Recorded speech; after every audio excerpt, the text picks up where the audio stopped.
సమర్థ సద్గురు శ్రీ సాయినాథాయ నమః.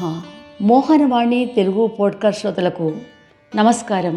పూజ్య ఆచార్య శ్రీ ఎక్కియాల భరద్వాజ గారి శ్రీ సాయిబాబా ప్రబోధామృతము గ్రంథం నుండి గ్రహించబడిన సాయిబాబా సూక్తులు. ధ్యానానికి నన్ను రూపంతో కానీ కేవలం ఆనందంగా కానీ ధ్యానించు.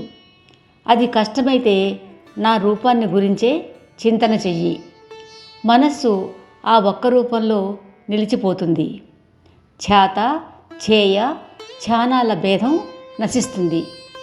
చైతన్య ఘనత లేక బ్రహ్మ సమరసత కలుగుతుంది. చలనం లేని విశ్వాసంతో నీ గురువునే నువ్వెప్పుడూ అంటిపెట్టుకో.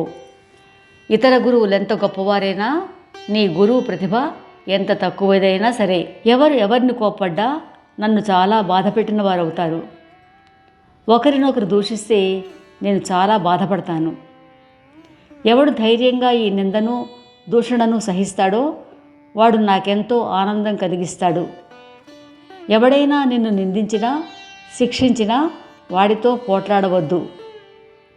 సహించలేకపోతే 1-2 మాటలతో ఓర్పుతో సమాధానం చెప్పు. లేకుంటే నామం స్మరిస్తూ ఆ చోటు విడిచిపో. వాడితో యుద్ధం చేసి దెబ్బ తీయవద్దు. నువ్వెవరితోనైనా పోట్లాడితే నాకు చాలా ఏహ్యం కలుగుతుంది.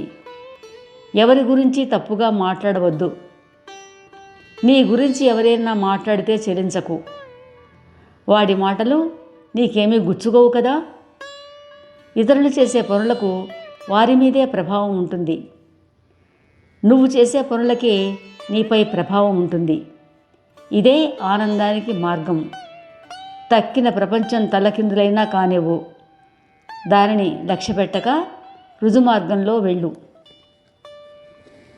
ఈ ప్రపంచం మనకు ప్రపంచానికి మధ్య భేదమనే గోడను నిలుపుతుంది. నువ్వు ఈ గోడను కూలద్రోయి. భగవంతుడే యజమాని. ఎవరికి ఎవరు శత్రువులు? అంతా ఒక్కటే. రుణానుబంధాన్ని విశ్వసించి గుర్తుంచుకో. నీ దగ్గరకు ఏ ప్రాణి వచ్చినా తోలకు. ఆదరించు.